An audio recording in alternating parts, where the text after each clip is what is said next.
ራቁቱን ሆኖ ይጨፍር ነበር ሆስፒታል ውስጥ። ማንነቱን አያውቅም እና በቃ ግራም የሚያጋቡኝ ሰውዬ ናቸው። በቃ ምንም ላውቃቸው አልችልም። አይናገሩም፣ ቅጅልኝ ይላሉ። ከዛሽ ቃል ውጭ ምንም አይናገሩም። እነሱ ፍላጎት ባይኖራቸውም በራሴ ፍላጎት ነው ስራውን የጀመርኩት። ከሰራው በኋላ ግን በቃ ደስተኞች ናቸው። የኔን ህይወት አደጋ ላይ ሊጥሉ የሚችሉ ሰዎች በዙሪያዬ ነበሩ። ያ ከምን ተነሳ ብትለኝ፣ ሰላም እንዴት ነሽ? እንዴት ነሽ? እኔ ጋር ነው የሚመጡትና እንደዚህ ጠላም ጠጥተው አረቄም ጠጥተው ይሄዳሉ። ልጅ ሎላ፣ አሁን የጠራሁበት ምክንያት ለራስህ ለህይወትህ እንድትጠነቀቅ ስል ነው። ተይና ቀይ የትም እንደማልሄድ ነው ልገልጽልህ የምወደው። ምክንያቱም ከዚህ በኋላ ብዙ እድሜ ያለኝ አይመስለኝም። ስላቶ ወርቁ ብዙ የምታውቅ ሴት ልጅ አለች። እሷን በስልክ ደግሞ ያስጠርቻ አምጥቻለሁ። እኔ ቻልኩት እሳት ውስጥ ሆዴ ውስጥ ማንም አያለዘው ማንም እኮ አንቺ ጋር እኮ ነው መጥቼም እኔ ውሸት የሆነ ተመልካችም ይፈርደኛል። እኔ ውሸት የሆነ ነገር ነው ማገኘው ብዬ ነው ያሰብኩት። እውነት ነው ወይ እውነት ነው ወይ ብሎ ነበር መጠየቅ በእናንተ የነበረበት። እውነቱንም ልነግረው እችላለሁ። እውነት ምንም ጊዜ እውነት ነች አይደለ? ተደብቃ እንደማትቀር እናቴም ታውቃለች። አልነግርህም። ለምንድን ነው የምነግርህ? ስለምን እነግርሃለሁ? ለመሞት እኔ እዚህ ጋር ምን አይነት ታሪክ ውስጥ ልፈጠር አልፈጠር እንኳን በምን አውቃለሁ? እስኪ በመድኃኒዓለም እንዴት እንደተፈጠርኩ እኔ ሳልፈለግ የተፈጠርኩ ልጅ መሆኔን በምን አውቃለሁ? ቢያንስ እነዚህን ሰዎች ነፃ እንዳወጣ ፍቀጅልኝ። ትሞታለህ። ልሙት። ማን እንደገደለኝ ከዚህ በፊት የባሰ ነገር ውስጥ አልገባው አይደለም። ጠላቴ የሆነው ለምንድን ነው? የእነዛ ቤተሰቦች እንዴት እንደሚፈለጉና እንዴት እንደሚሆኑ ታውቃለህ። ፈልጋችሁ እኮ አይደለም ምን የፈጠራችሁ። ይህን ነገር እና የሳቀው ምን አይነት ስሜት ነው ሊሰማኝ የሚችለው? ንገሪኝ እስኪ። ብዙ ታውቃለህ፣ ስንት መስዋዕት እንደከፈልኩ። ይሄም የደበኩት ምስጢር መስዋዕት በለው ውስጤ ታምሜ ነው ይሄን ያህል 30 ዓመት ሙሉ የእንትን ያልኩት። አፈንግጬ ያንን ነገር አጣራለሁ ካለ በሬሳ ላይ ተርማምደ የደፋሪ ልጅ ላይ ካለ ሲድ አሳደገ። ይሄን ያህል እውነት ነው ማለት ነው የተወራው ነገር። አሁንም ካንቺ አፍ በትክክል ይሄ ነው ብለን አልሰማንምና አሁን እውነት ነው የተፈጠረው ነገር። ይሄ በጣም ውስጥ የተበሳጨች ነበር። ምክንያቱም የፈራውበት ነገር አለ። ትልቅ ምስጢር አለ እዛ ጋር። ወርቁ ማለት ራሱንም የሚፈራ ሰው ነው፣ ኃይለኛም ነው። ምክንያቱም በዘሮቹ የተነሳ ይሄ ሁሉ ምስጢር እንዳይወጣ ተሸክሜው ውስጤን በብሰለሰለኝ ታገኛታለሽ አለ። ፎከረብኝ። አሁን ለምትፎክርብኛለህ በማለት ሻይን ጠጣ ምናምን በቃ ትምህርት ቤትም ፍትህ ማግኘት ያለበት አካል አለ ብሎ ስለያዘ ነው። ከሱ ጋርም ተነጋግረናል። እሱም እውነት አለው፣ አንቺም እውነት አለሽ። ግን አሁን ወደ አንድ መምጣት አለባችሁ። እሱም ያንቺን ምርቃት ያንቺን ድጋፍ ማግኘት አለበት። በጉልበት ተጠቀም እዛ አክስቴ ቤት። ከዛ በኋላ ያለቀስኩ አበርኩ። ምን ተብሎ ይወራል? ሉል አሁንም ቢሆን ወንድሜ ነው፣ የእናቴ ልጅ ነው። ደግሞ አባቴ አሁንም ቢሆን አባቱ ነው። ልክ እንደ ልጁ ነው ያሳደገው። አሁን አንቺ ያነሳሽልኝ ምክንያት ዘነበ ከነገረን ምክንያት ጋር አንድ አይደለም። ናቲ ጀግና ሴት ነው ታውቂያለሽ። በእኛ የሚፈታ በቤተሰብ የሚፈታ ነገር ነው እኮ አደባባይ ላይ እኮ። ከዛ በኋላ እንደ ልጅ እንጂ ጽንስ መኖሩን ያውቅ ነበር አላውቅም። ከዛ በኋላ ይሄ ልጅ በ7 ወር ተወለደ ተባለ። እውነቱን ላውጣ ብሎ ሰንጥቆ እንደሚገባ አውቃለሁ፣ ግን እንደሚሞት ደግሞ አውቃለሁ። ይገሉታል። የሁላ ጊዜ ተሸክማ ለሁላችንም መስዋዕት ሆናለች። እሷ ካሁን በኋላ እሷ መካስ ነው እንጂ ያለባት ገና ዋሸሽ። ዋሸት እኮ አይደለም ይሄ ለጽድቅ ይዋሻል አይደል? ለሱ ቪዲዮ ለተለቀቀው ቪዲዮ እኔ በልዑል ስም በእኛ ክሮም ስም በጣም ይቅርታ ጠይቃለሁ። አሁን ያለችበት ሁኔታ በጣም ከባድ ነው። መድኃኒትም አልወስድም እያለች ነው። አሁን እንዴት እንደምናደርግ አላውቅም። የሆነ ነገር እናገኛለን ብለን እሷንም እንዳናጣት እየፈራው ነው። ለእናቴ ስል ምን ለእናቴ ስል እነዚህ ሰዎች ልተዋቸው? ተው በቃ ይሄን ጉዳይ እኮ እነዚህ ሰዎች ልተዋቸው? ተዋቸው በቃ። እኔ እንደዚህ ልከራከር መሆኑን ባውቅ ኖሮ የእውነት ነው አቶ ተፈሪ ቁጭ ብዬ እንደዚህ አላወራም። የወርቁ ልጅ መሆኑ መታወቁ ብቻ ሳይሆን የእነሱንም ሚስጥር እያወጣ ነው። እናቴ እንደላከችን የተረድቻለሁ። ምክንያቱም አቶ ተፈሪ ዳይሬክትሊ እያወራኝ ያለው ይሄ ነገር ምን ይጠቅምልሃል? ምን ይጠቅምሃል? ነፃ መውጣት ያለበት ሰው አለ። ነፃ መውጣት ያለበት ሰው አለ። አሁን ነፃ የምታወጣው እሱን ነው። አንተ እናት አይደለች እንዴ? እንዴት ነው የማይሰማ? የሰውን መከላከልና እኮ ወደ የራስን መከላከል ይለያያል። አሁን አንደኛ መንገዱም ይሄ አደጋው የሚመጣው መንገድ በጣም ከባድ ስለሆነባት ግን አሁን ይሄ ነገር አሁን ላይ የሚያሳስበኝ ነገር አይደለም።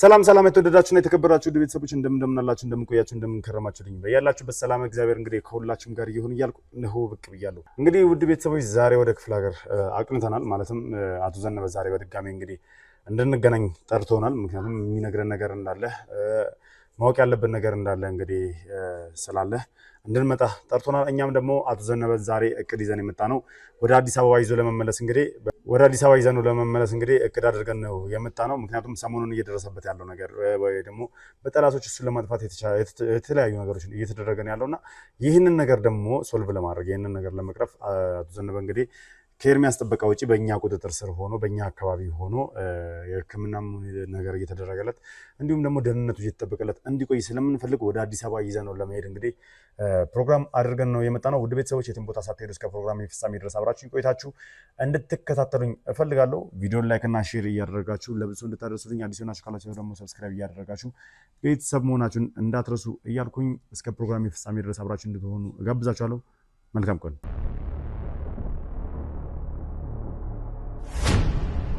እሺ አቶ ዘነበ እንግዲህ ለምን ነው ባላቅም በአስቸኳይ እዚህ እንድመጣ ጠይቀህ ነበረ። እኔም ያው አጋጣሚ ሆኖ ማውራት ስላለብኝ ካንተ ጋርም ስለምፈልገውም ነው ተነስቼ ቀጥታ የመጣሁትና በመጀመሪያ ግን እንደምን አለ ጤናህን እንድትነግረኝ እፈልጋለሁ። ያለበትን ሁኔታ አሁን ያለሁበት ሁኔታ ከቀድሞ የተሻለ ነው። ያው አሁንም ግን ያው የመድከም አንዳንድ የሰውነት አካላቶች ያለመታዘዝ ነገር ቢኖሩም በሞላ ጎደለኝ እግዚአብሔር ይመስገን በጣም ደህና ነኝ። መልካም። እኔም አንዳንድ ነገሮችን ሰምቻለሁ። እየተፈጠሩ ያሉትን ነገሮች በጠቅላላ አውቄያለሁ እና በዛም ጉዳይ ላይ አወራታለሁ ብዬ ነበር ያሰብኩ የነበረው። አጋጣሚ ሆኖ ግን እርሱ ደውለው እንድመጣ አድርገውኛል፣ ጠይቀውኛልና ኦልሬዲ ያው መጥቻለሁ። ስለዚህ የመጣሁበትን የተጠራሁበት ጉዳይ ትንሽ ግር ስላለኝ እንዲሁም ደግሞ እርሶ ላይ ሊደረግ የነበረው ግፍ እርሶ ላይ ሊደረግ የነበረው የግድያ ሙከራ በዛም ጉዳይ ላይ እናወራለን ብዬ አስቤ ነው የመጣሁት እና መጀመሪያ ግን የእርሶ ይቅደምና ለምን ነበር እዚህ እንድመጣ የፈለጉት? ልጅ ልዑል ብዙ የቀረኝም እድሜ የለም። አሁን አንተ መባባሉ ይቅርና አንተ ብለህ እንድጠራኝ አንተ ስትል የራስነትን መስህብ የሚጨምር ነው። አንተ ብለህ ብትጠራኝ አቶ ልዑል እወዳለሁ። በአቶ ወርቁ ዙሪያ ባሉ ጉዳዮች ላይ ቀደም ብዬ እንደነገርኩ በሁለቱ ጎሳዎች መሀል በነበረው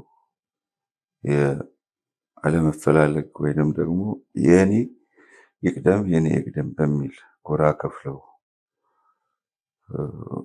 ሲጋጩ በነበረበት ወቅት ያለው ምህዳር ቅድም ወይም ሌላ ጊዜ እንዳሰብኩ እንደነገርኩ አይደለም። አሁን እኔ ሞት አፋፍ ላይ ያለሁት ለእኔ ብዬ አይደለም የምናገረው፣ ለመድኃኒዓለም ብዬ ነው የምናገረው። ይሄን ራስን እንድትጠብቅ ለምን መሰለ? ከዛ በፊት እኔ ሆስፒታል ባለሁበት ሰዓት ሆስፒታል ውጭም ክትትል በማደርግበት ሰዓት የኔን ህይወት አደጋ ላይ ሊጥሉ የሚችሉ ሰዎች በዙሪያዬ ነበሩ። ያ ከምን ተነሳ ብትለኝ በአቶ ወርቁ ተቃራኒ ጎሳ ያሉት አባሎች ከአቶ ወርቁ ጋር ያሉትን የደም ግንኙነት ወይንም ደግሞ ጓዳዊ ግንኙነት ያላቸውን ሰዎች ከናካቴው እስከ መጨረሻው ማጥፋት ይፈልጋሉ። ልጅ ሉል አሁን የጠራሁበት ምክንያት ለራስህ ለህይወትህ እንድትጠነቀቅ ስል ነው። ይሄን እስልህ ባለፈም ጊዜ በነገርኩበት ሰዓት ትንሽ አላመንከኝም፣ አልተቀበልከኝም ነበር። ግን ሆስፒታል በነበርኩበትም ሰዓት የእኔ ከምላት ነርስ ጀምሮ ከዶክተሮቹ ጀምሮ አካባቢዎቹ ያሉት ሰዎች እኔን ሊያጠቁ ስሜን ሊያጠለሹ የተነሱበት ሁኔታ ነው። ሲስተሯ እንዳለችው ቀደም ብሎ ራቁቱን ሆኖ ይጨፍር ነበር ሆስፒታል ውስጥ። ማንነቱን አያውቅም። ይሄ ምንድን ያለችው የመርሳት የበሽታ ችግር አለበት፣ የመዘላበት ችግር አለበት እያለች እየነገረች ባለሁበት እንግዲህ ይሄ ፍጹም እንደዚህ አይነት ህይወትም አጋጥሞኝ አያውቅም። በሙሉ ጤንነት ነው ከዚህ በሽታ በስተቀር ያለሁት። ስለዚህ በአንድም በሌላ ዞረው አንተ ጋር መድረሳቸው አይቀሩም። ያንን ደግሞ ጀስቲፋይ ወይንም የምናደርግበት የራሱ ጊዜ ይመጣ ይሆናል። ስለዚህ በአንተና በአካባቢ ያለውን ነገር ከልብ ነቅተህ እንድጠብቅ ነው። ምንም ላደርግልህ አልችልም። በእርግጥ ይህንን ማስጠንቀቂያና ማስገንዘቢያ አስጨብጬ ከመናገር ውጭ ማለት አሁን እኔ ራሴን እንድጠብቅ እኔ እንድጠነቀቅ ለማሳወቅ ነው። በእርግጥ ተመልካቾች ነገሩን እንድታውቁትና እንድትረዱት የምፈልገው ነገር ያው እኔ በእኔ ቻናል ላይ ይህንን ነገር እስካሁን አላነሳሁትም ነበር። ነገር ግን ሁላችሁም እንደምታውቁት በነበልባል ላይ ኤርሚያስ እንግዲህ እያያችሁት ነው። በዚህ ኬዝ ላይ እንግዲህ ብዙ ሰዎች ነው በዚህ ኬዝ ላይ እያካተቱ ካሉት። ምክንያቱም ሰፋ ያለ ነገር ስለሆነ ብቻዬን አንድ ቦታ ላይ ፎከስ እንዳደርግ አንድ ነገር ላይ ፎከስ አድርጌ ያን ነገር እንድሰራው ስለፈለግኩኝ ያው ብሩክን በዱካሾ ኤርሚያስን ደግሞ በነበልባል ላይ እንግዲህ እንዲያግዙኝ እያደረግኩ ያሉት። ምክንያቱም የእኔ ሰዎች ራሱ በቂ አይደሉም ለዚህ ኬዝ። በጣም በርካታ ሰዎች ሆነን ይህንን ነገር ቶሎ ማዳፈን ይኖርብናል። ምክንያቱም የማህበረሰብ ጥያቄ ነው። ይህ ኬዝ የማህበረሰብ ኬዝ ነው። አንድ ሰው ሁለት ሰው ወይ ደግሞ 3 እና 4 ሰው ሆነው ወንጀል የሚሰሩ ሰዎች አይደሉም። ይሄ በማህበረሰብ በጎሳ የተከፋፈለ ነገር ነው እና ብዙ ነገሮች አሉት በውስጡ ብዙ ስስብነት። አንድ ከመጠፋፋት ባሻገር ራሱ የሆነ የጥቅም ጉዳይም አለበት እዚህ ኬዝ ውስጥ። ራስን አሸሽጎ የማስቀመጥ ከአጥፊዎቹ ደግሞ ይልቅ ራሳቸውን እንዳይገደሉ ተሸሽገው ያሉ ሰዎችም ጭምር እንዳሉም ተመልክታችኋል። ስለዚህ ያ ምንድነው ሁሉም ጋር መርገጥ ስለማልችል ሁላችንም በተለያየ አቅጣጫ ሆነን ስለነዚህ ሰዎች ስለነዚህ ጎሳዎች እንዲሁም ደግሞ ስለነዚህ ማህበረሰቦች ያለውን ነገር በደንብ ኢንፎርሜሽን እየሰበሰቡ እውነታውን እያወጣጡ የተቻለውን ነገር እንዲያደርጉልኝ አድርጌ እንግዲህ እያገዙኝ ይገኛሉ።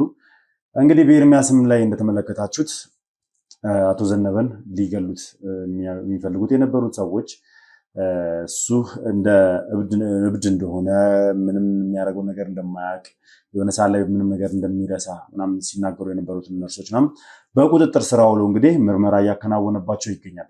ይህንን ነገር እያስደረጉ ያሉት እነማን ናቸው? አቶ ዘነበን እንዲገደል እየፈለጉ ያሉት ሰዎች እነማን ናቸው? ከማን ጎሳ ናቸው? ከየትኛው ወገን ናቸው?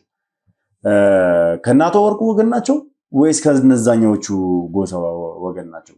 አይታወቅም። ስለዚህ ሁለቱንም ልንለያቸው ስላልቻለን ገና በደንብ እየተሰራበት ነው። ማለት ጥርጣሬዎችና መላምቶች አሉ፣ ግን ደግሞ በጥርጣሬና በመላምት ብቻ የሚሆን ነገር የለም። ነገሩን ማስጨበጫ ትክክለኛ ተጨባጭ ሆነ መረጃ ሲኖረን ነው አጣርተን በአግባቡ ሁሉን ነገር ልናስተካክለው የምንችለው። እና ያው ምንድነው እያደረገን ያለ ነው? ኤርሚያስ በራሱ መንገድ ነገሮችን አጣርቶ እነዛን ሰዎች በቁጥጥር ስር የማዋል ስራ እየሰራ ይገኛል። በደንብ ታውቁታላችሁ። ይህንም ቪዲዮ ይመለከቱታል ብዬ አስባለሁ። ምክንያቱም ይህንም ቪዲዮ ስለተመለከቱ ነው እንግዲህ ከኤርሚያስ ጋር ተፋጠው በሱ ፊት ለፊት እንግዲህ ከአቶ ዘነበ ጋር እዚህ ጋር ቁጭ ብለው ተፋጠው እዚህ ድረስ መጥተው እንግዲህ ከአዲስ አበባ ወጥተው እዚህ ድረስ መጥተው ከአቶ ዘነበ ጋር ሲፋጠጡ የነበረበት ምክንያት ነገሮችን ለማስካድ እንግዲህ የኔን ቪዲዮ ስለተመለከቱ ነበር። ስለዚህ አሁንም ይህንን ቪዲዮ መመልከታቸው ስለማይቀር እኛ ኦልሬዲ አንድ ነገር ጀምረናል። ከዚህ በኋላ መፈታት ካለበት በአግባቡ ከጀርባ ያላችሁ ሰዎች መታችሁ በውይይት ብንፈታው የተሻለ ነው። የጎሳ ጸብ ራሱ በዚህ ሰዓት የሚያስፈልግበት ዘመን አይደለም ያለው። እርስ በርስ የማስማማት የማስታረቅም ስራ ሊሰራ ይችላል። ስለዚህ እባካችሁን ውድ ተመልካቾቻችን ወይም ደግሞ እዚህ ነገር ውስጥ ያላችሁ ከጀርባ ያላችሁ ሰዎች ነገሩን ባናከረው አንድ ነገር ላክል ልጅ ሎል ከይቅርታ ጋር እሺ ዘመረ ይህ የጎሳ በእርቅ ይፈታል ብዬ አላስብም። በጣም ከባድ የሆነ ማለት ይሄን ነገር እያሰብክ ያለሁት እንዴት ነው ታውቃለህ? መልካም ሀሳብ ነው። ይሄ ነገር ማለት ሲጀመር በድሮ በአባቶቻችን በአያቶቻችን በቅድመ አያቶቻችን የመጣ ነገር ነው አይደለ? አሁን ላይ ደግሞ ያሉ ሰዎች እርግጠኛ ነኝ በእኔ እድሜ ያሉ ወጣቶች ናን አሉ እዚህ ጎሳ ላይ አይደለ? እነዚህ ጎሳዎች በሰለጠነው ዘመን የተወለዱ ልጆች ናቸው። እነዚህ ልጆች እዚህ ጎሳ ውስጥ ያሉት ሰዎች እና ነገሮችን የማገናዘብ ችሎታ ይኖራቸዋል ብዬ አስባለሁ። በፊት ላይም ያለማገናዘብ ችግር እንጂ እንደዚህ አይነት ነገር የሚያስነሳው መቼም ቢያገናዝቡ ኖሮ እንደዚህ አይነት ነገር ውስጥ አይደረስም ነበር። ስለዚህ ይሄን ነገር የምናገርበት ምክንያት ወጣቶች ይኖራሉ ብዬ ስለማሰብ ነው። ያው ወጣቶችም ቢሆኑ ግን ከስር ከመሰረቱ እየተቆጠቆጡ ያደጉበት መንገድ አለ። ጥላቻን እያስተዋሉ እንዲያድጉ ተደርገዋል። እሱን ነው ልጅ በእርግጥ ያ ሊሆን ይችላል። ነገር ግን ቢያንስ ቁጭ ብለውን በመወያየት ችግሮችን መፍታት እንደሚቻል ለማሳወቅ ስለፈለኩ ነው። ስለዚህ ያው እርሱም እንግዲህ እኔን እያስጠነቀቁ ያሉበት ምክንያት ትልቁ ነገር ኦልሬዲ የዚህ ጎሳ አባል ነህ ወይም ደግሞ ቤተሰብ መሆን ታውቋል ብለህ ነው መሰለኝ። አዎ ከምትበላው ምግብ አንስቶ ከምትጠጣው ውሃ አንስቶ ራስህ ማዘጋጀት ብትችል፣ ምክንያቱም እንደነገርኩ ያለው ነገር ከበድ ያለ ነገር ስለሆነ ብዙ ሰዎች ተመርዘው ሊሆን ይችላል። ትክክል ነው። በዚህ ጉዳይ ላይ እንኳን እኔ አሁን አይደለም በፊትም እኔ በሰራተኛ ምናምን የምጠቀመው ነገር የለም። በየሆነ ሰዓት ላይ ትምህርት ወስጃለሁ። ያው ራሴ ነኝ በብዛት ራሴን ምን ነገር ለራሴ የማደርገው ሰርቼ የምበላው የምምለው ራሴ ለራሴ ነኝ። ምክንያቱም ማንንም ማመን ስለማልችል አሁን አይደለም ያኔም ራሱ በነበሩ ጠላቶች መጣ ብዙ ነገር እናቴ ላይ እንግዲህ ሲደርስ የነበረው ነገር ሁላችሁም ተመልክታችኋል። በብዙ አይነት መንገድ ወደ እኔ የሚያመጣው ነገሮች አሉና እኔ የምጠጣት ነው እንኳን ሰው ማንም እንዲገዛልኝ ራሱ አልፈልግም። የኔ ሰዎች ራሱ ሄደው አይገዙትም። ምክንያቱም ማንንም እንዴት በምንም አይነት መልኩ ስለማላምን ማለት ነው። ስለዚህ በዛ ስጋት አይግባህ ማለት ፈልጋለሁ። ስለኔም እንደዚህ ስላሰብክ ስለተጨነቅ አቶ ዘነበ ከልብ አድርጌ አመሰግናለሁ እንድጠነቀቅ ስለነገርከኝና አሁን ቅድም የሆነ ያነሳሁት ነገር ነበርና ወደዛ ጥያቄ ለመጣ ነው። በአቶ ወርቁም ጎሳ በኩል ሊሆን ይችላል፣ ወር ደግሞ በተቃራኒ በኩል ያለው ሊሆን ይችላል አንተን ለማጥፋት እየሞከረ ያለው ብያለሁና አንተ ማን ነው ብለህ ታስባለህ? ማን ነው ይህንን ነገር ሊያደርግ የሚችለው? አንተን እንድትጠፋ አንተን ለማስገደል አንተ ላይ ጥቃት እንዲሰነዘር እያደረገ ያለው ሰው ማን ሊሆን ይችላል?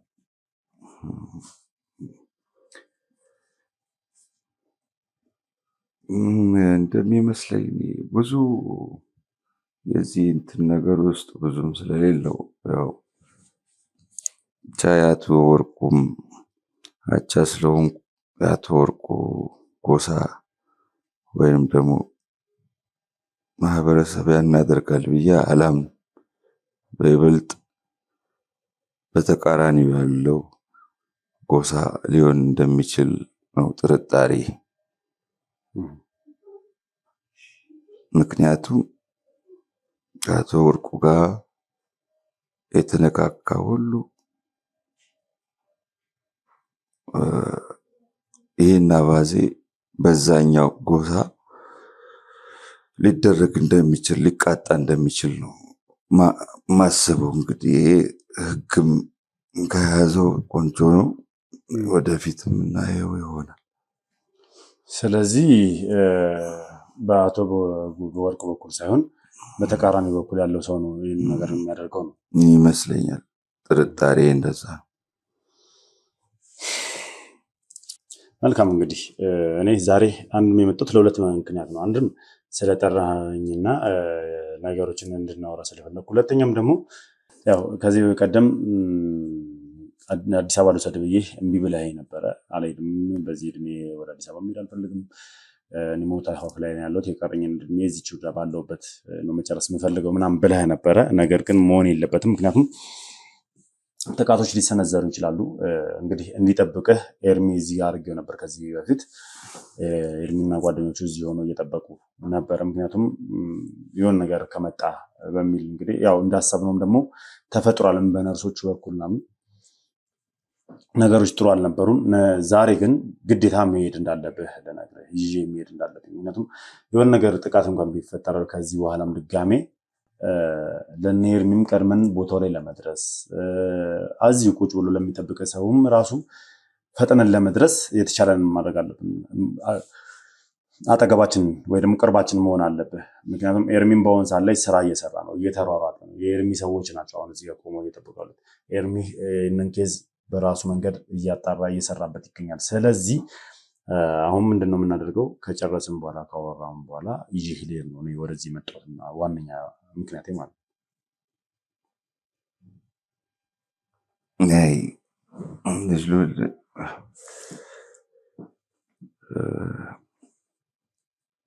እኔ ለመድኃኒዓለም ነው የምሰጠው። በዚህ እድሜ ያረጀውበት ያፈጀውበት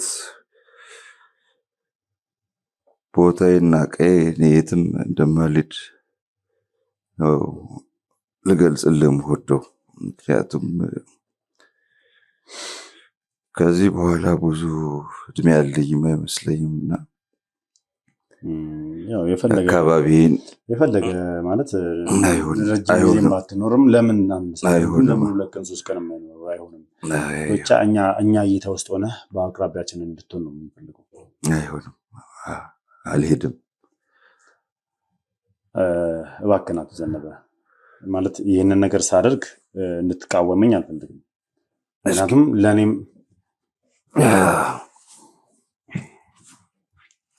ምክንያቱም ለእኔም ሰላም ነው፣ ለእኔም እፎይታ፣ ለእኔም እረፍት ነው። አንደኛ በእኔ አቅራቢያ ስትሆን በፈለኩበት ሰዓት አልሄድም። እዚሁ እቀበላታለሁ። 9 ሞት መጣ ብሎት አንዱን ግብ አይደለ? እዚሁ እቀበላታለሁ። አይደለም ቢያንስ እኛም ፎከስ እንድናደርግ እኮ ነው። እኛም ፎከስ አድርገን ስራችንን እንሰራ። አይሆንም እና ልጅልወል ቅድም ስትገባ እንደነገርኩ የጠራው እንድትጠነቀቅ ነው። ሌላው ትልቁ ጉዳይ ደግሞ አንድ እንግዳ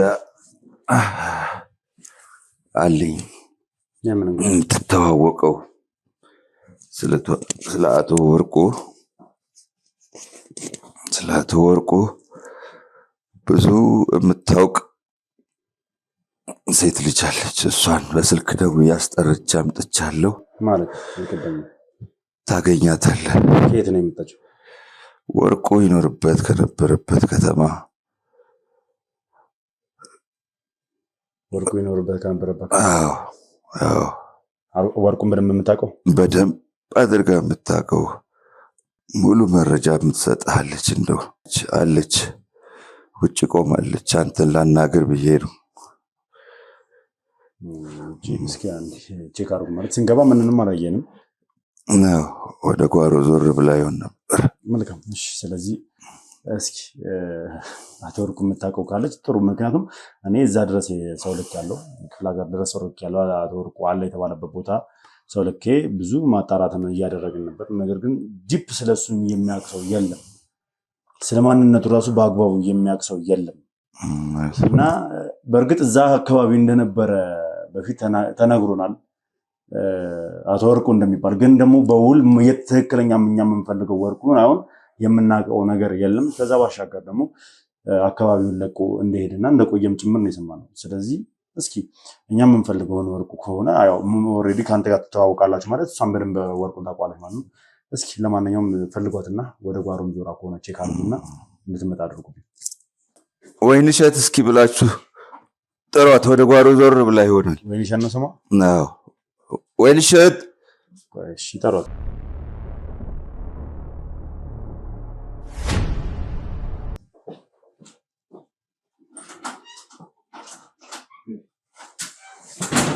ሰላም እንዴት ነሽ? እንዴት ነሽ? ወይንሸት ደህና ነሽ ወይ? ይቅርታችን ነገር አንቺ ላይ ላደርጋለሁ።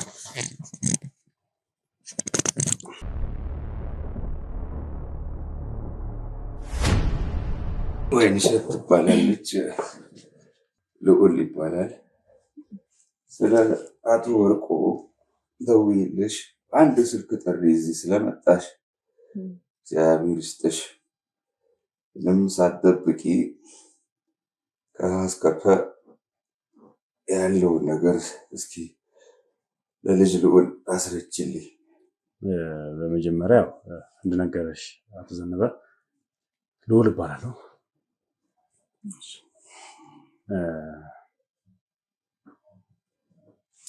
ያው ኦልሬዲ ስምሽን ሰምቻለሁ ወይንሸት ትባላለሽ እና እስኪ መጀመሪያ ግን ጥያቄዎችን ከማንሳት በፊት አንቺን ማወቅ ፈልጋለሁና ስለ ራስሽ እንድንገኝ ፈልጋለሁ። ያው እንግዲህ ስሜ ወይንሸት ነው። ስለኔ የምነግርህ ተወልጄ ባደኩበት ትንሽ ከተማ ውስጥ የራሴ የሆነ ስራ ነበረኝ። ቤተሰቦቼን ለማገዝ እንደ ጉሊት ነገር ትንሽ ነገር አድርጌ እንደዚህ ዘይት፣ ጨው ለህብረተሰቡ እሸጥ ነበረ። ከርቀትም እንደው ብዙ ቦታ እየሄድኩኝ ተሸክሜ ያችን የትራንስፖርቷን ሴቭ ለማድረግ ብዙ ነገር አደርጋለሁ። ቤተሰቦቼን ጦራለሁ፣ ለእኔም የተሻለ ህይወት ይኖረኛል በሚል ያንን ስራ ሰራ ነበር። ጉሊት ያለውን ነገር ሁሉ እንዳለ ትንሽ ሽንኩርት ምንም ያገኘኋትን እያደረኩኝ እሸጥ ነበር እና እዛ ያለው በቃ ያው ቤተሰቦቼንም እየረዳው ለእኔም አልበቃ ሲለኝ ይህንን ስራ የተሻለ ገቢ ሊያስገኝልኝ የሚችል ነገር ስራ እየፈለኩኝ ነበር። ከዛ ጠላ ቤትና እንደዚህ አረቂ ቤት አሁን ያለውበት ከተማ ከፈትኩኝ። ኦኬ አሁን ትንሽ ከተማ ሌላ ነው የተወለድሽበት ከተማ ሌላ ነው? የተወለድሽበት ትንሽ የገጠራማ ቦታ ነው? ከሱ ራቅ ብዬ አሁን ወዳለሁበት መጥቼ ያው የተሻለ ገቢ እንዲኖረኝ ለኔም ጥሩ ህይወት ይኖረኛል፣ ቤተሰቦቼን በደንብ ማስተዳደር እችላለሁ ብዬ ወደዛ መጣሁ። ያስተዳደረሽ ከቤተሰቦችሽ ጋር የነበረሽ ነገር? ያው ለቤተሰቦቼ መጀመሪያ ልጅ ነኝ። እነሱን ደግሞ ማገዝ አለብኝ። እናቴም ያው ደካማ ናት፣ አባቴም እርሻ እንትን እያለ ነው የሚያስተዳድራት፣ ግን ያው ከእጅ ወደ አፍ ነው። ስለዚህ ያው እኔ ያለዋቸው እኔ ስለሆንኩኝ ለእነሱ መድረስ አለብኝ ብዬ ይሄን ስራ ጀመርኩ። ታናናሾች አሉሽ? ታናናሾች አሉኝ፣ ያው እዛው ናቸው እናት አባቴ ጋር። ማለት ስንት ልጆች አሉ ከአንቺ በታች? 3 ነን። 3 ናቸው? አንድ ወንድ 2 ሴት አሉ። 3 ናቸው። 4 ናቸው አጠቃላይ? አንድ ላይ 4 ነን ከእኔ ጋር። እንዴት ነው ትምህርት ምናምን ነገር ሞክረሻል? ተምረሻል? እስከ ተወሰነ ድረስ ተምሬ አቋርጬ ነው ያው እነሱን ለማገዝ ስል ትምህርቴን አቋርጬ ነው ወደዚህ ስራ የገባሁት። አንድ ላይ ስለማይሄድልኝ ትምህርቴን አቋርጬ ይህን ስራ እየሰራሁ ነው ያለሁት። ያው በእርግጥ ይከብዳል አንዳንድ ጊዜ ከገጠር ኖሮ። በጣም በተለይ በፊት ላይ የነበረው ነገር የመጀመሪያ ላይ ስትሆኚ ግዴታ እናትሽን ማገዝ አባትሽን ማገዝ ይኖራል፣ ግድ ነው። ያ ጊዜ ያው እኔም ስላለፍኩት እኔም ክፍለ ሀገር ላይ ስለሆነ ተወልጄ ያደግኩት የመጀመሪያ ልጅ ስለነበርኩኝ ትልቁን ቦታ ወስጄ የአባቴንም ቦታ ተክቼ ስሸፍን የነበርኩት እና ስሜቱ ይገባኛል፣ አውቀዋለሁ። ያው እንደነገርሽኝ ከሆነ የራስሽን ስራ ለመስራት በጉሊትም እንደ ጉሊትም ዘይትም ጨው ምንም እየሸጥሽ ነበር። እንዴት ሀሳቡ መጣልሽ ወደ ንግዱ ለመግባት? ያው አይ ነበረ ስሄድ ገበያም ስሄድ እንደዚህ ያስቀምጠው ምናምን ስገዛ ያው ከሩቅ መተን እዚህ ጋር ስንገዛ ብር ሴቭ ማድረግ ይችላለሁ። እዚህ ጋር እንደዚህ እንደሚሸጡት ብሸጥ እናት አባቴ መርዳት ይችላለሁ፣ እነሱን ማገዝ ይችላለሁ ብዬ ነው በቃ ትምህርቴን ወዲያው አቆምኩኝ። የሚሰሩትን ሰዎች ጋር አነጋግሬ ከነሱ ከሚያመጡበት ጋር አብሬ ሄጄ እያመጣሁኝ መሸጥ ጀመርኩ። ያው ለእናቴ እንኪ ብዬ መስጠት ቻልኩኝ ማለት ነው። ምን ነበር እስኪ ማለት ቤተሰቦች ምን አይነት ስሜት ነበራቸው በሰዓቱ? መቼም ልጃቸው ትምህርት አቁማ ወደ ስራ ገብታ ደስ ላይላቸው ይችላል ትምህርቷን ስታቆም።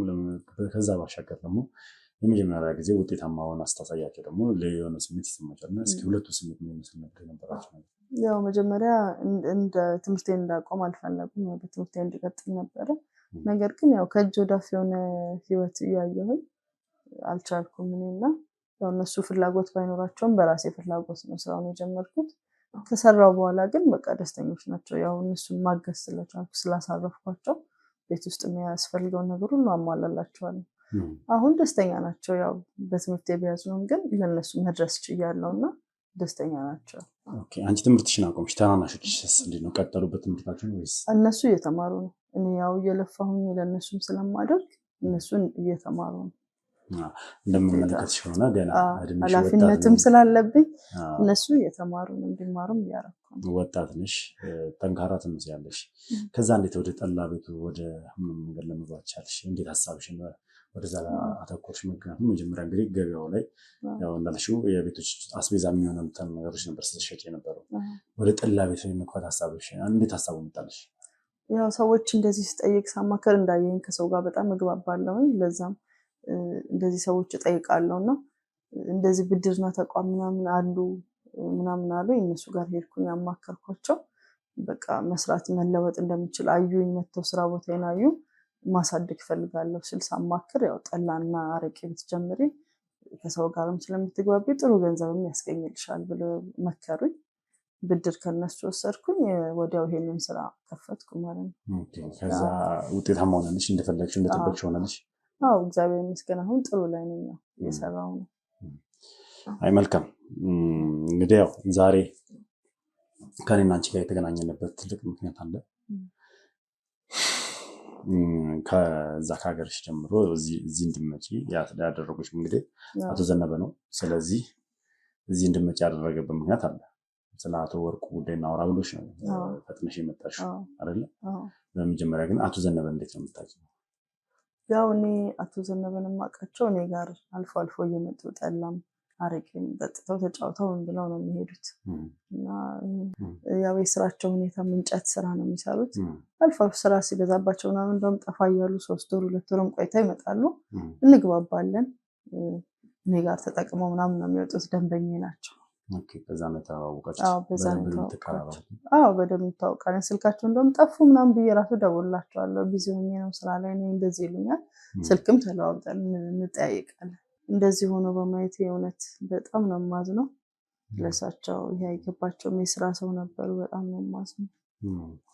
አዎ ለሁሉም ሰው እንግዲህ ለምናውቀው ሰው ጠቅላላ ለሰው ልጅ ጠቅላላ እንደዚህ አይነት ህመም አይስጥ ነው። ምክንያቱም ትላንት ቆሞ ያየነውን ሰው ዛሬ እንደዚህ ወድቆ ተኝቶ ስናይ ሰው በጣም ይከብዳል። እውነት ነው። ያው እንግዲህ እግዚአብሔር ጨርሶ ምህረትን ይላክላቸው ማለት ፈልጋለሁ።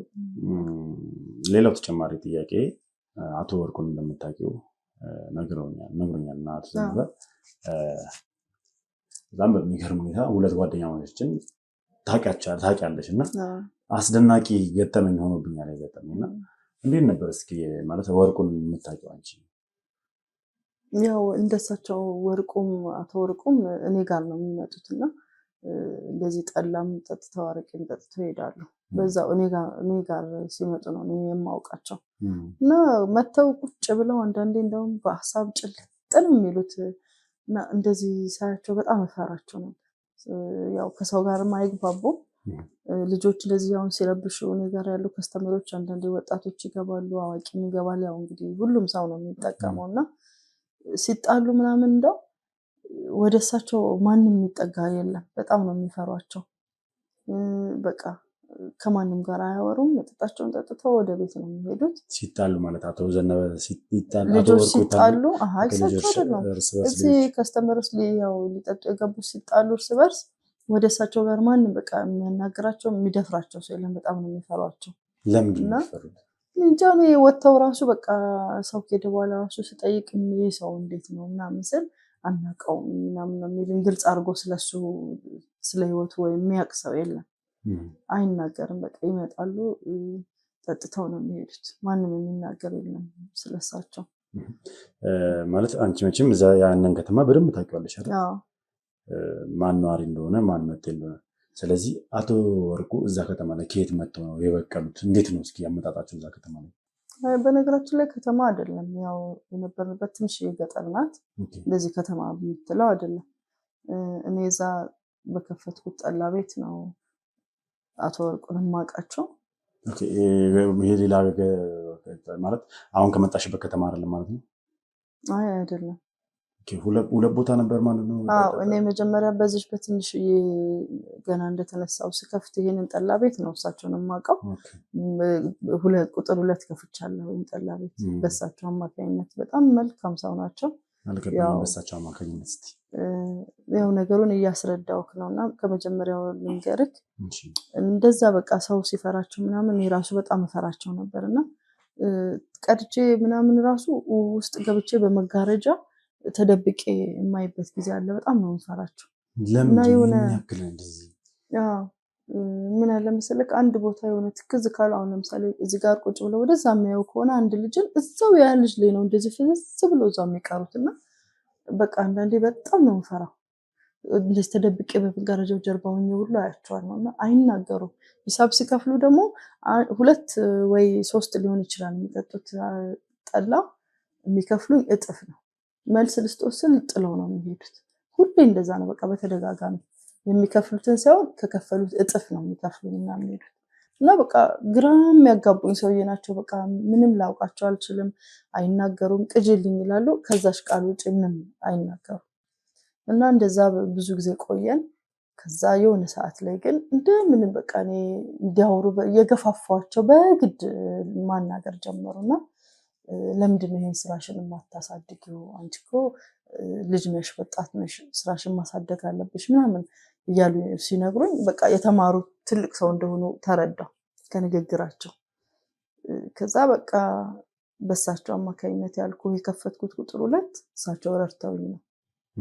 በጣም መልካም ሰው። በፋይናንሲንግ ማለት በገንዘብ ማለት ነው? አዎ በገንዘብ ረድተውኝ ነው ያንን የከፈትኩት። ያው ቁጥር 2ቱን እዛ መሀል ገበያ ቦታ ላይ ነው የከፈትኩት። ያው በእሳቸው አማካኝነት ማለት ነው። አሁን ያለሽበት ከተማ ነው? እና እሳቸው ብር ረድተውኝ ነው የከፈትኩት። በጣም መልካም ሰው ናቸው። በእሳቸው አማካኝነት ነው የተከፈተው። ኦኬ እሺ። ማለት አሁንም ቢሆን ያልመለሽልኝ ነገር ምንድነው እዛ ከተማ ላይ ሲመጡ ወይ ደግሞ እዛ ገጠራማ ቦታ ላይ ሲመጡ እንዴት መጡ? ማን ናቸው? ማን ጋር ነው ያረፉት? እስኪ ስለሳቸው የሚወራው ነገር ምንድነው? ያው እሳቸው መጡ ከሌላ ቦታ ነው የመጡት፣ ግን የሚኖርበት ቦታ አለ። እርሻም መሬት ገዝተው እርሻም አላቸው። ሰራተኞች ቀጥረው እንደዚህ አታክልቶችንም የሚያዩላቸው ሰራተኞች አሉ። ፍየል በግ ምናምንም ያረባሉ እና ሁሉም ሰራተኞች አላቸው። እንትን ይላሉ። እኔ ሄጄም አይቻለሁ። በሰራተኛ ነው እንትን ስራቸውን እንትን የሚሉት። ኦኬ ማለት ገዝተው ነው የመጡት? እዛ ሲመጡ ገዝተው ነው የመጡት።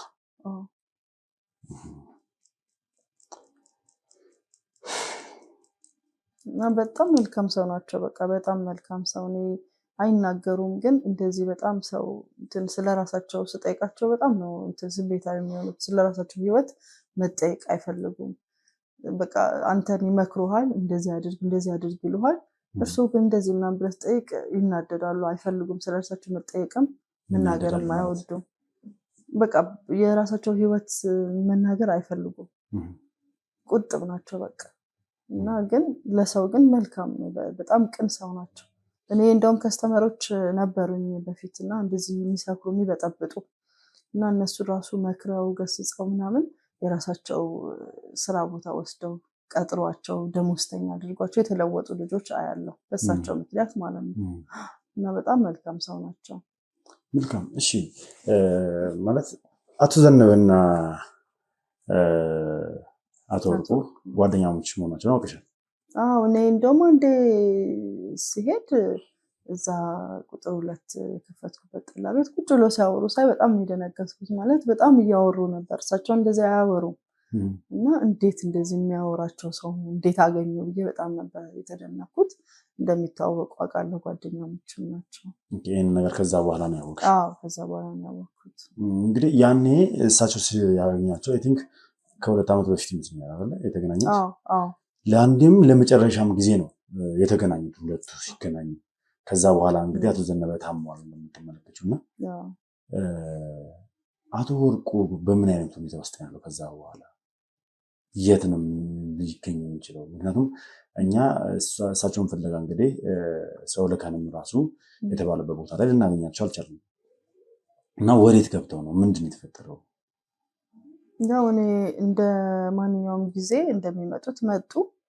ቅጅልኝ ያሉኝ ጠላ ጠጡ። እዛለት ሞር በጣም ጨምረው ነው የጠጡት። ማለት እኔ ምን አስበው እንደሆነ አላውቅም። ጨምሪ እያሉኝ ጠጡ። 4 ጠጥተው በቃ ብለው የሚወጡ በጣም ጠጡ። የዛለት ጨምሪ እያሉ ጠጡ። የሰጠኋቸው የሆነ ሰዓት ላይ በቃ እኔ ልሄድ ነው፣ ምናልባት ከተሳካልኝ 2 ዓመት ወይ 3 ዓመት፣ ካልተሳካልኝ ደግሞ ላልመጣም እችላለሁ፣ ግን ልሄድ ነው በቃ ብለው ይሄን ብቻ ነው የተናገሩት። ምንም እኔ አላወኩም። እንደነገርኩ ነው የራሳቸው ነገር ሲጠየቁ ስለማይፈልጉ ምንም ነገር መጠየቅም አልቻልኩም። ሊያስረዱኝም ስለማይችሉ ዝም ነው ያልኩት። በቃ የተናገሩት ቃል ግን ይሄን ነው። 2 ዓመት ወይ 3 ዓመት ከተሳካልኝ እመጣለሁ፣ ካልሆነ ግን ላልመጣም እችላለሁ። ቦታዬን ደግሞ የሚጠብቅልኝ ሰው አለ፣ ሰጥቼ ነው የሄድኩት። የሚጠብቅልኝ ሰዎችን አመቻችቼ ነው የሚሄደው። ልሄድ ነው ብቻ ይሄንን ብቻ ነው ቃል የነገሩ ለኔ። እና አሁን የት እንዳሉ ምን ያህል ጊዜ ሆናቸው ከዛ ከሄዱ እንደዛ ብሎ ከወጡ? አሁን 1 ዓመት ከ3 ወር 1 ዓመት ከ3 ወር ይሆናቸዋል። 1 ዓመት ከ3 ወር። አዎ። ከዛ በኋላ ስለሳቸው ምንም ሰምተሽ አታውቂም? እዛ ከተማ ላይ ተወርቶ ማለትም እዛ ገጠራማ ቦታ ላይ ምንም ነገር የለም። እሳቸው ሲጀመር የሚያወሩትም ሰው እንደዚህ ስለሌለ ስለራሳቸው ነገርም አያወሩም እና ለማንም የተናገሩም አይመስለኝም። መልካም እንዳልሽው ማለት እኛ ሰው ልከን ነበረ። እዛ የተባለው የእሳቸው ቤት ነው ወይ ደግሞ እርሻ ቦታ እንዲሁም ፍየሎች ነው የተባለበት ቦታ ላይ ሰው ልከን ነበረ። ነገር ግን ሰው ልናገኝ አልቻልንም። 2 ቀን ያክል እዛው አካባቢ ዝር ያለም ሰው አልነበረም። ማለት የእኛ ሰዎች ማንንም ሊያገኙ አልቻሉም። በጥቆማ ነው እዛ ድረስ የተካሄደው። እዛ ድረስ የተደረሰው የእሳቸው ንብረት መሆኑን አውቀናል። ያ ቦታ ግን ደግሞ ማንም ሰው አሁን እንዳልሽኝ ጠባቂ የሚጠብቅ ሰው አለ ምናምን ነገር ብሎ ግን ደግሞ ማንም እየጠበቁ አይደለም ያንን ቦታ። እንዴት ሊሆን ይችላል ይሄ ነገር? እንጃ እንግዲህ እኔ ወደዛ ሄደሽ ቼክ አድርገሽ ማታውቂም አንቺ? አይ እኔ አልሄድኩም። ያው ስራዬ ላይ ነው ያለሁት። ያው እሳቸው ነግረውኛል እንደማይኖሩ፣ ያስቀመጡትም ሰው ስላለ እኔ ያስቀምጣለሁ። ታዲያ ያስቀመጡት ሰው ማን ነው? ለምንድን ነው የሌለው እዛ ቦታ ላይ? እኔ አላየሁኝም፣ በቦታውም አልተገኘውም፣ አላውቅም። ግን እኔ የነገሩኝ ብቻ ይሄን ነው። አላውቅም። እሳቸው አይናገሩም፣ ግልጽ አይደሉም ለሰውና የት ይሁኑ አላውቅም። ስልካቸውም አይሰራም ነው። አዘነበ እንግዲህ እኛ ትንሽ ግራ የተጋባንበት ሁኔታ ይሄ ነው። ምክንያቱም እርሶ በነገሩም መንገድ እንግዲህ ያው እዛ ድረስ ሰው ልኬ ምንም አይነት ፍንጭ ልናገኝ አልቻለም። ያው መሬቱ በወርቁ ስም እንዳለ እንግዲህ ያውቀናል። ነገር ግን እኛ የምንፈልገው ወርቁ ይሁን አይሁን አላወቅንም ነበር። ኦልሬዲ አሁን አይ ቲንክ ወይንሸት አረጋግጣልናለች። ምክንያቱም ሁለታቸው አንድ ላይ ስታወሩ ስላየች እና ወይንሸት እንግዲህ አረጋግጣልናለች እሳቸው እንደሆኑ ራሳቸው አቶ ወርቁ እኛ የምንፈልጋቸው እንደሆኑና ትንሽ ግራ የገባን ነገር አለ። የት ሊሄዱ ይችላሉ የሚለውን ነገር ነው። እስኪ ያንን ነገር እናጣራለን። ለማንኛውም እስኪ ምናልባት እስኪ ከማህበረሰቡ ጋር የነበራቸው ኮሚኒኬት ምን ይመስላል? ማለት ግንኙነታቸው ማህበራዊ ኑሯቸው ላይ ምን ይመስላል? እስኪ አቶ ወርቁ። ያው እንደነገርኩ እሳቸው በጣም ዝምተኛ ሰው ናቸው። መጀመሪያ ላይ ያው እኔም እንደተረዳሁት እንደነገርኩ በጣም የሚያስፈሩ ሰው የማይቀርባቸው አይነት ሰው ናቸው እና ብዙ ሰው ይፈራቸዋል፣ አይቀርባቸውም ምናምን። ከሆነ ጊዜ በኋላ ግን ትንሽ ቢሆን ትንሽ ለወጥ እንትን አሉ። ማለት የሚቀርቡትን ሰው ያናግራሉ እና የሆነ ችግር አለ ብለው ልጆች ራሱ መጥተው እኔ ጋር የሚጠጡ ውሃም ሲነግሩኝ መጀመሪያ ለሳቸው ነው የምነግረው እና በቃ ለዛ ነገር ሄደው ነው በቦታው ላይ ሄደው ነው ለተቸገረው ሰው የሚያስፈልገውን ነገር የሚያደርጉት። በዓል እንኳን ሲሆን ከራሳቸው በግ ፍየሎችን አርደው ነው በፌስታል አድርገው ላይ የሁሉ በሚያከፋፍሉት እና በጣም በጣም መልካም ሰው ናቸው። ሰውም ተረድቷቸዋል አሁን በጣም ጥሩ ሰው እንደሆኑ። ግን የሆነ የጎደላቸው ወይ ደግሞ የድሮ ህይወታቸው የሆነ ነገር ሊሆን ይችላል እንዳይናገሩ ወይም ለሰዎች ግልጽ እንዳይሆኑ ያደርጋቸው ብሎ ነው የተረዳውና ተረድቷቸዋል። ህብረተሰቡ መልካም ሰው እንደሆኑም አውቋል እንጂ ከማህበረሰቡ ጋር ቆንጆ ነገር የሚመጣላቸው። አዎ በሚገባ ጥሩ ሰው ናቸው እሳቸው። እሺ እንግዲህ ያው ስለሰጠሽን መረጃ እዚህ ድረስ ስለመጣሽ እናመሰግናለን። እግዚአብሔር ያክብርልን። እናመሰግናለን። ለእኔ እኮ በጣም ባለውለቴ ናቸው። በእሳቸው ጉዳይ ምንም የትም ሄዳለሁ። ስልክ ደግሞ እንለዋወጥና አዲስ ነገር ካለ ምናልባት ወደዛ ተመልሰው ከመጡ ቶሎ ብለሽ ኢንፎርም እንድታደርጊ ይፈልጋሉ። ችግር የለም። እኔ በህይወት እያለ ወይ ደግሞ በህይወት እያሉ አቶ ወርቁ ሊያገኛቸው ከሚጓጉ ሰዎች መካከል አንዱ ነው። እኔም አላውቃቸውም በአካል ምንም አላውቃቸውም። ነገር ግን ሰሞኑን ነው ቅርብ ጊዜ በአቶ ዘነበ አማካኝነት ስለሳቸው የሰማሁት። ዘመዳቸው ነኝ እኔና እሳቸው በስጋ እንዛመዳለን። በተሻለሽ አቅም የሆነ ኢንፎርሜሽን ካገኘሽ ወይ ደግሞ ወዛ ከተማ ላይ ወይ እዛ ገጠራማ ቦታ ላይ መጡ የሚባል ነገር ከሰማሽ ቶሎ ብለሽ ኢንፎርም ታሪክ ይፈልጋል። ለእሳቸውም እነግራለሁ፣ ለአንተም ማሳውቃለሁ። ያው እሳቸው እንግዲህ አዘነበ ዛሬ ምንም መከራከር አይጠበቅብንም። እሺ በሉኝና ለእኔ ሲሉ እኔም ሰላም እንዲኖረኝና በአግባቡ እንድሰራ ዛሬ ተያይዘን አንድ ላይ ወደ አዲስ አበባ እንሂድ። እሺ በሉኝ፣ ግድ የለም እሺ በለኝ እባክህ ዘነበ። ማለት ያው ኦልሬዲ ተቀራርበናል። የእኔነት ስሜት የቅርርብ ስሜት እንዲሰማ አንተ በለኝ ብለኛል አይደለ? ስለዚህ እባክህን እኔንም ሰላም ሆኜ በነፃነት ጓደኞቼንም ሳላጨናነቅ ስራችንን እንድንሰራ አብረን ወደ አዲስ አበባ እንሂድ። አስፈላጊውን እንክብካቤ ለበሽታም የሚደረግ እንክብካቤ እዛ በአግባቡ ታገኛለህ። የእኛ ሐኪሞች አሉ። በእነሱ ሰዎች እስካለህ ድረስ ፈጣሪ እስከፈቀደ ድረስ እንግዲህ ትሪት የምትደረግበት ሁኔታ ይፈጠራል ማለት ነው። አመሰግናለሁ በእውነት። ነገር ግን እንደምታውቀው የመጨረሻ አፋፍ ላይ ነው። ይሁን ችግር የለውም። የፈለገበት ደረጃ ላይ ይሁን። ጥሩ ሕክምና ካለ እኮ የፈለገበት ደረጃ ይሁን። ይህንን ነገር ልናረጋግጥ የምንችለው እኛም በራሳችን ሐኪም ያለውን ነገር ስናረጋግጥ፣ አሁን እዚህ ያሉት ሐኪሞች ምንድን ነው እያሉ የነበሩት የእርሶን ሲያከሙ የነበሩት ሐኪሞች የውሸት ነው፣ በሽታው የለም፣ እንዲህ ነው፣ አእምሮን ይስታል፣ እንደዚህ ያደርጋል። እነዛን ሰዎች ደግሞ ማሳፈር ይኖርብናል። እርሶን ለመጣል ወይ ደግሞ አንተን ለመጣል የሚያስቡት ሰዎችን በጠቅላላ አንገት ማስደፋት ይኖርብናል። ስለዚህ እባክህን ተባበረንና ተያይዘን አንድ ላይ ወደ አዲስ አበባ እንሂድ። እሺ በለኝ ግድ የለም።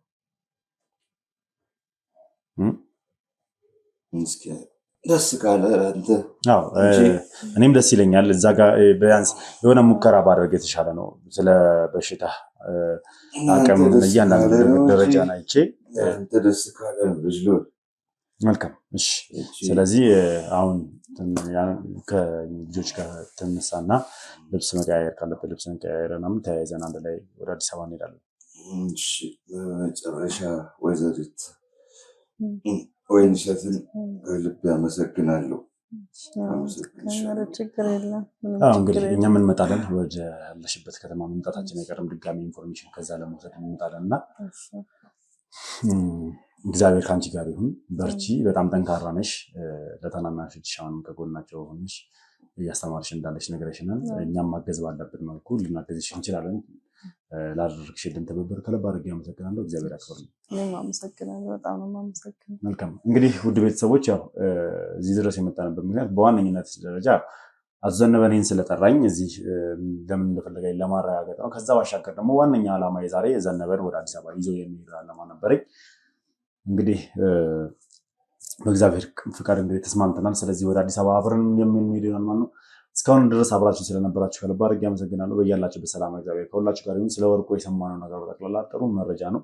የት ደረሰ የት ገባ የሚለው ነገር እንግዲህ በሂደት እንግዲህ ልናገኝ እንችላለን። ኢንፎርሜሽን አናጣም ብዬ ተስፋ አደርጋለሁ። ወደ ቤተሰቦች አዲስ ሆናችሁ ካላችሁ ለቻናላችን ቤተሰብ ያሉናችሁ ካላችሁ እባካችሁን ሰብስክራይብ እያደረጋችሁ ቤተሰብ መሆናችሁና ቻናሉን መቀላቀላችሁን አትርሱ። ሀሳብ አስተያየታችሁን ደግሞ ኮሜንት ላይ ጻፉልኝ። ቪዲዮን ላይክ እና ሼር እያደረጋችሁ ብዙ ሰው ጋር እንዲደርስና ብዙ ሰው እንዲማሩበት እንድታደርጉ ፈልጋለሁ። በያላችሁበት መልካም ቀን ይሁንላችሁ። ሰናይ ጊዜ